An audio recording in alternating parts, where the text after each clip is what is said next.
50 datos históricos sobre prostitución que ningún libro de historia se atreve a contarte. El número 23 involucra a 80.000 mujeres en Londres victoriano. Número 1. En la antigua Mesopotamia, alrededor del año 2400 a.C., los primeros registros escritos en tablillas cuneiformes describen la prostitución como una ocupación formal y regulada. Piensa en ciudades como Uruk, con sus imponentes zigurats dedicados a Ishtar, diosa del amor y la guerra. Allí, los burdeles llamados kakum operaban bajo la supervisión de sacerdotes, fusionando placer con devoción religiosa.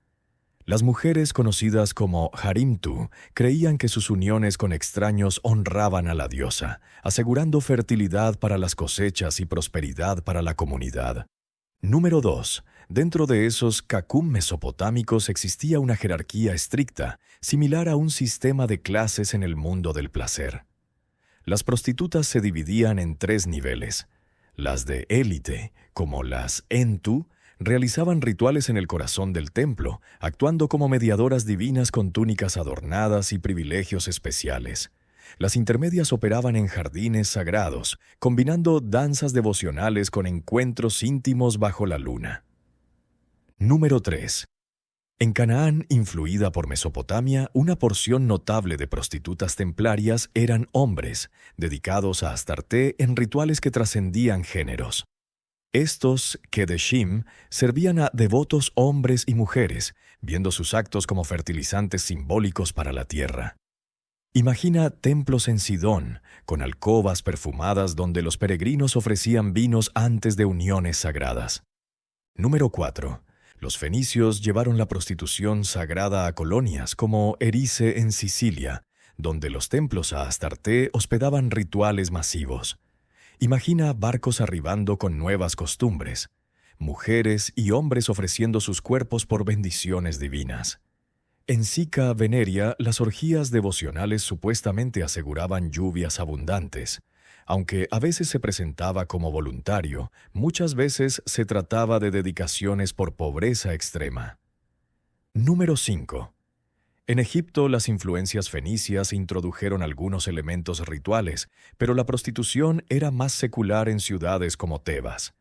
Las barcas en el Nilo albergaban mujeres con maquillaje considerado divino, ofreciendo servicios a mercaderes y viajeros. La sociedad egipcia mantenía una actitud ambivalente. Las consideraba útiles, pero las mantenía marginales socialmente. Número 6.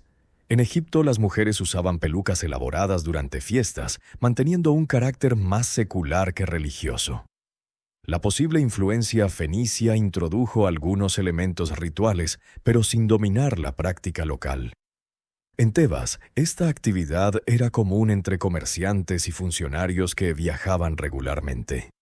Los amuletos protectores encontrados en tumbas muestran búsquedas constantes de protección divina personal. Número 7. En Grecia, la prostitución sagrada perduró hasta que el emperador Teodosio I la prohibió en el siglo IV, con hieródulas en templos de Afrodita que financiaban festivales religiosos importantes. Imagina Olimpia durante los Juegos.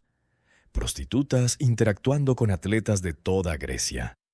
Heródoto narra que las babilonias estaban obligadas a participar al menos una vez, aunque este relato es debatido pero ilustrativo de la percepción griega. Número 8. Solón en Atenas legalizó los oikiskoi, burdeles públicos, financiando la construcción de un templo con las ganancias obtenidas. Estableció reglas específicas contra la esclavitud en estos establecimientos. Imagina las calles atenienses. Estos lugares servían como escapes para hombres ciudadanos. Representaba un control social contra el adulterio, siendo profundamente pragmático en su enfoque. Número 9. Corinto tenía aproximadamente 1000 hieródulas en sus templos, atrayendo marineros de todo el Mediterráneo oriental. Estas mujeres eran entrenadas en diversas artes, enriqueciendo considerablemente la ciudad. El dicho «no todo hombre puede ir a Corinto» hacía referencia a los altos costos de estos servicios. Representaba un ejemplo perfecto de economía basada en el placer y el turismo religioso. Número 10. Las categorías griegas incluían chamaitipai, que trabajaban al aire libre, peripatetiques en las calles y jefírides en los puentes de la ciudad. Existía una organización gremial con precios relativamente modestos para la población general. Era parte integral de la vida cotidiana urbana. Durante los festivales religiosos, competían entre ellas para atraer más clientes. Número 11. La prostitución masculina era común en Grecia, especialmente la pederastia en burdeles especializados. Los ciudadanos libres que participaban como pasivos arriesgaban sus derechos políticos. En los simposios, jóvenes servían como entretenimiento para los participantes mayores. El tema era ampliamente debatido por filósofos como Platón y Aristóteles. Número 12. Las hetairas griegas constituían la élite educada, como la famosa Aspasia, compañera de Pericles. Eran influyentes en la política y pagaban impuestos como cualquier ciudadano próspero. Funcionaban como las influencers de la antigüedad, moldeando opiniones y tendencias culturales. En las cortes aconsejaban a políticos y comerciantes importantes sobre diversos asuntos. Número 13.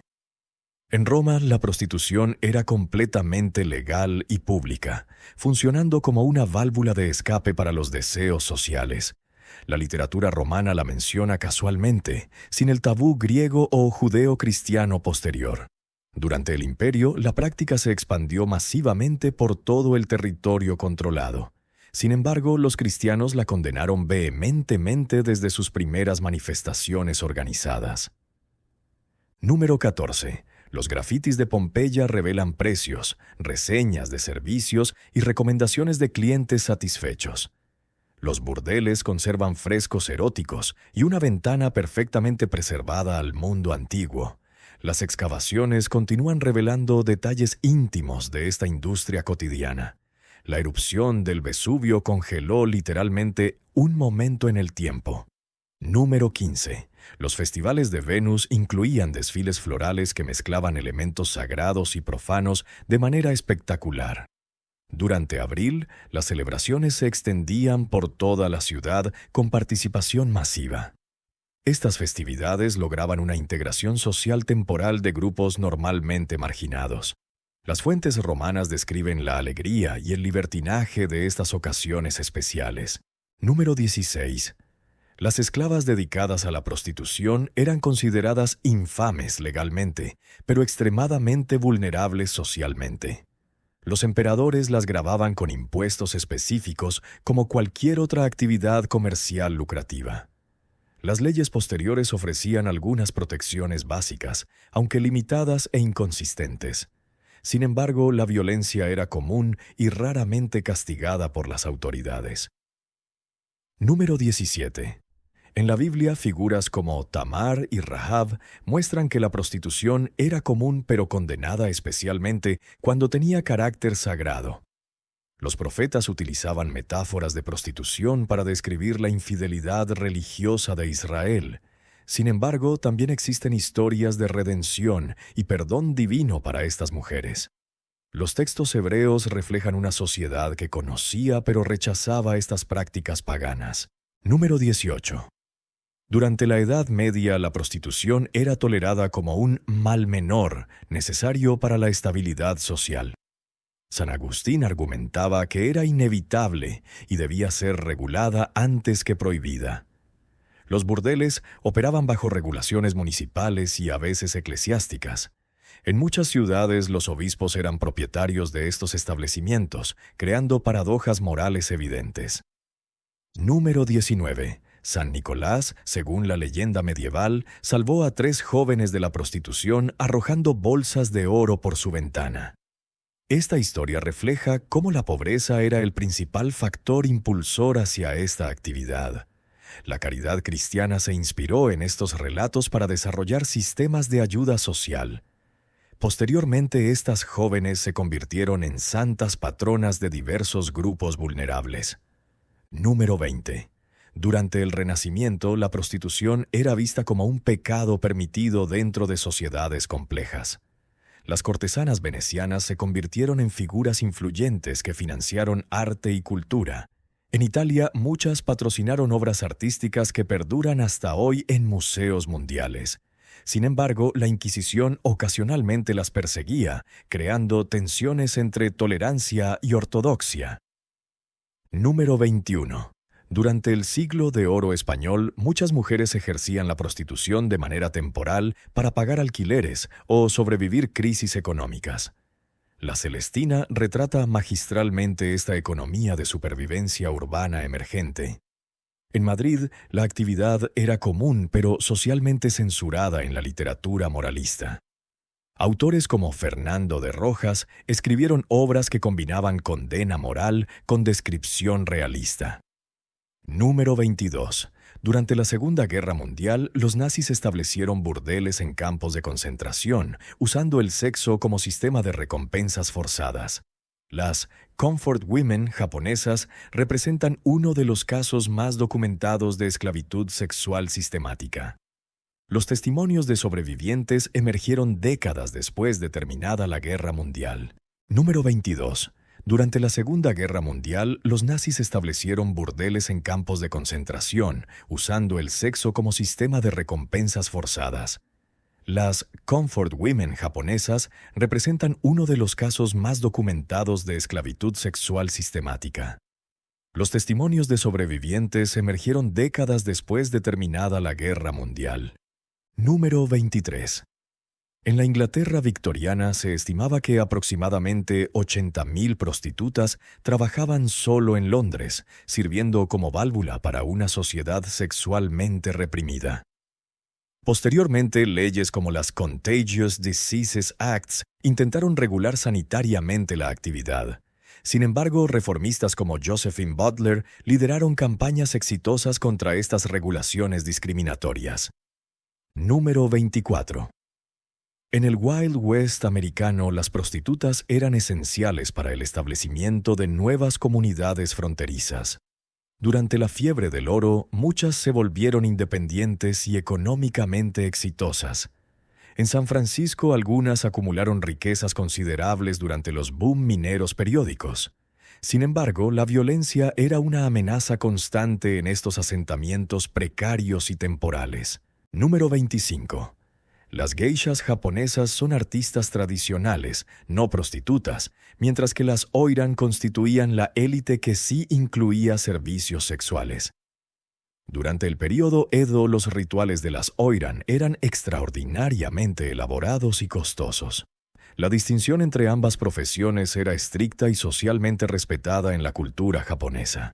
La historia japonesa documenta detalladamente estas diferencias profesionales y sus implicaciones sociales. Número 26.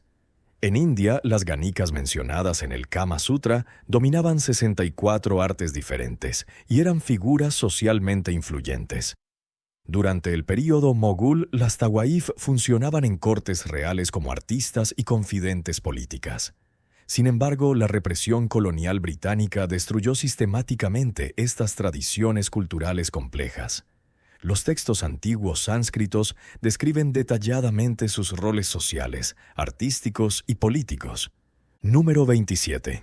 En China, las flower houses y el sistema de concubinas crearon estructuras complejas de entretenimiento masculino. Durante las guerras del opio, la actividad aumentó dramáticamente debido a la disrupción social masiva. En Shanghái, el opio se mezclaba frecuentemente con los servicios sexuales, creando adicciones múltiples. Los comunistas posteriormente prohibieron estas prácticas como símbolo del feudalismo y la corrupción occidental. Número 28. En la África colonial, los campamentos mineros crearon sistemas de prostitución temporal que seguían los patrones de migración laboral. Durante la explotación del Congo, la migración masiva de trabajadores generó demanda de servicios sexuales. La independencia cambió estas dinámicas, pero las estructuras económicas coloniales persistieron en muchas regiones. Número 29. Durante la Guerra Civil estadounidense, Nashville legalizó temporalmente la prostitución para controlar enfermedades venéreas entre soldados. El American Plan se extendió durante la Primera Guerra Mundial como política de salud pública. Sin embargo, esto generó controversias significativas sobre derechos civiles y control corporal femenino. Número 30. Calígula estableció un impuesto sobre la prostitución que duró varios siglos en el Imperio Romano. Los recaudadores visitaban regularmente los burdeles para cobrar tributos como cualquier otra actividad comercial. Sin embargo, el emperador Teodosio finalmente acabó con este sistema fiscal al prohibir la prostitución. Suetonio detalla cómo estos impuestos financiaban obras públicas y espectáculos para el pueblo romano. Número 31. San Agustín desarrolló la doctrina de tolerancia hacia la prostitución como válvula de escape social necesaria. Su influencia marcó profundamente el pensamiento medieval sobre estos temas morales complejos. En sus escritos teológicos, argumentaba que eliminarla completamente causaría mayor corrupción social general. La Iglesia adoptó posteriormente esta perspectiva pragmática durante toda la Edad Media. Número 32. En Rusia zarista, las prostitutas debían portar pasaportes amarillos y someterse a exámenes médicos regulares obligatorios. En San Petersburgo, la policía controlaba sistemáticamente esta actividad a través de registros burocráticos. La revolución bolchevique cambió radicalmente estas dinámicas, eliminando el sistema de control zarista. Los archivos zaristas documentan minuciosamente este sistema de vigilancia y control social estatal. Número 33. Napoleón estableció las Maisons Closes, reguladas que funcionaron en Francia hasta 1946, creando un modelo europeo. El sistema se mantuvo estable durante más de un siglo, sobreviviendo múltiples cambios políticos franceses.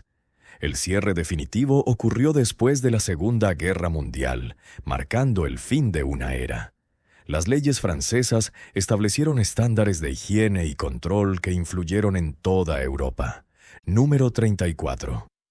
Durante la fiebre del oro australiana se establecieron distritos rojos organizados que seguían el patrón estadounidense.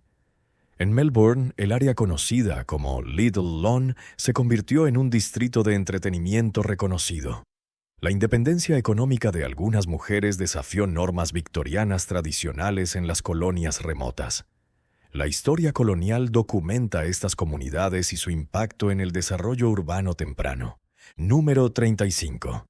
Existen paralelos fascinantes con las Oiran japonesas y sus rituales elaborados, y las Tawaif indias que funcionaban como espías cortesanas. Estos patrones se repiten globalmente en sociedades patriarcales complejas. En el período Edo, las Oiran realizaban procesiones ceremoniales que atraían multitudes. Sin embargo, la decadencia llegó con las reformas Meiji y la occidentalización forzosa. Número 36. María Magdalena representa el arquetipo cristiano de la prostituta reformada y arrepentida que encuentra redención. En la tradición posterior se convirtió en santa patrona de mujeres en situaciones similares. Los conventos establecieron instituciones específicamente para exprostitutas, buscando rehabilitación social y espiritual. La Iglesia utilizó estas historias para promover narrativas de redención y segunda oportunidad. Número 37. En el Japón medieval, las Yujo operaban en distritos específicos como precursoras de las Oiran posteriores. Durante el período Kamakura estaban organizadas en guildas que regulaban precios y territorios comerciales. La evolución hacia el período Edo refinó y ceremonializó estas tradiciones hasta crear formas artísticas complejas. La historia samurái documenta la interacción entre guerreros y estas mujeres en contextos urbanos emergentes.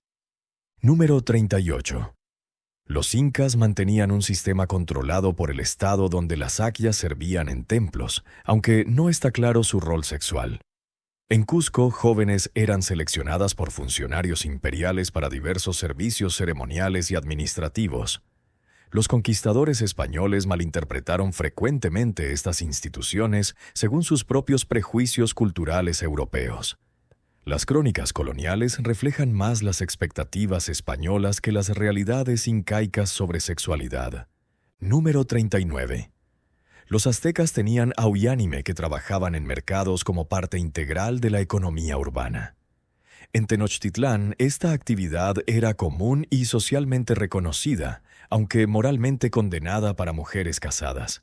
Los castigos por infidelidad matrimonial eran severos, creando dobles estándares sociales evidentes.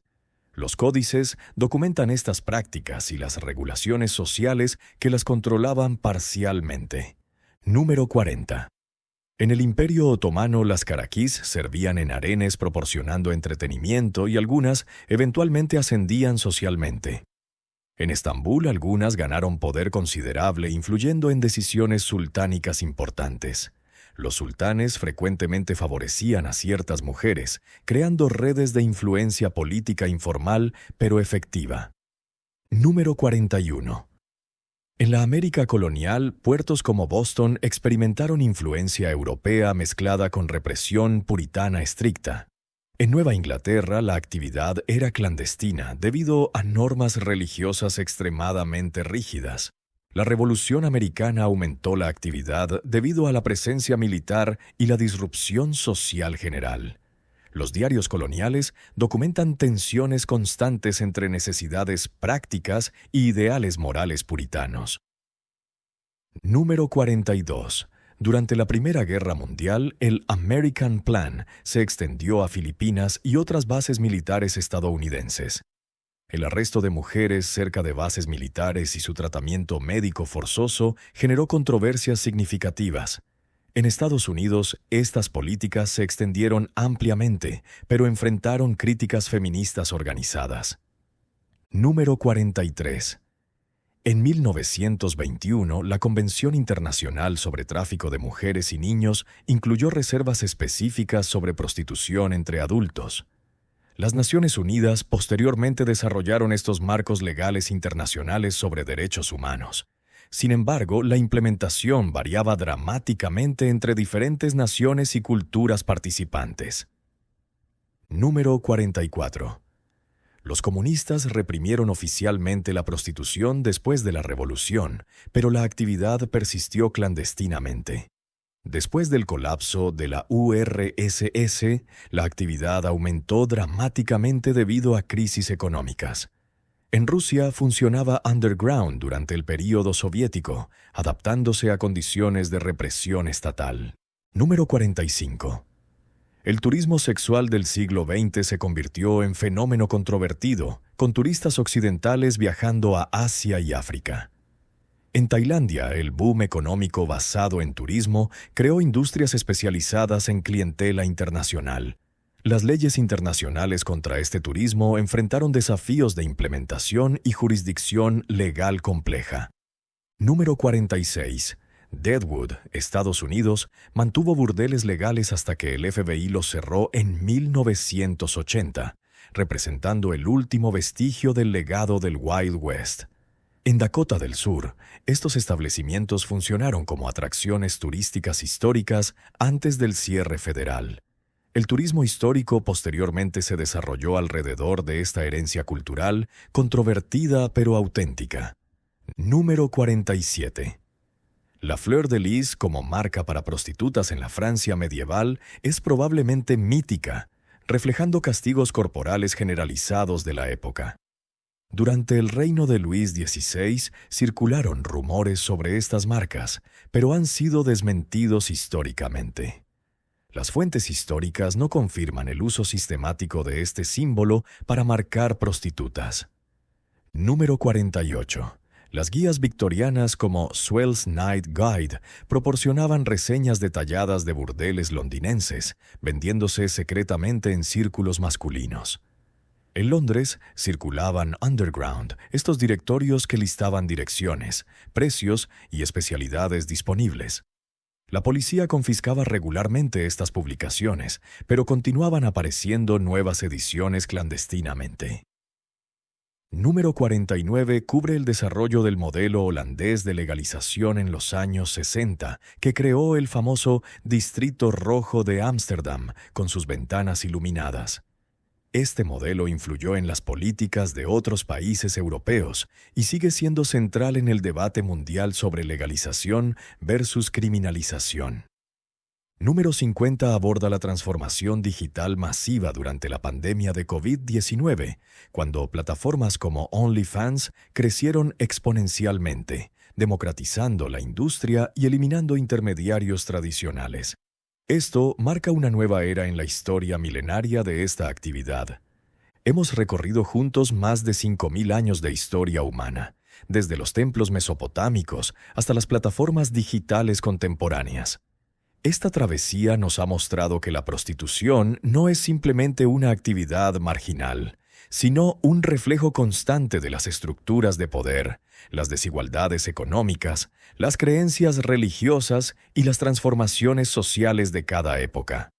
Desde las hieródulas griegas que financiaban festivales religiosos hasta las cortesanas renacentistas que patrocinaron obras de arte que hoy admiramos en museos mundiales, desde las survival sex workers del Wild West hasta las creadoras de contenido digital de hoy, cada período histórico ha moldeado esta actividad según sus propias necesidades, valores y contradicciones. Lo que permanece constante es la humanidad de las personas involucradas, sus luchas por la supervivencia económica, sus búsquedas de autonomía, sus enfrentamientos con el estigma social y su capacidad para adaptarse y resistir ante circunstancias cambiantes.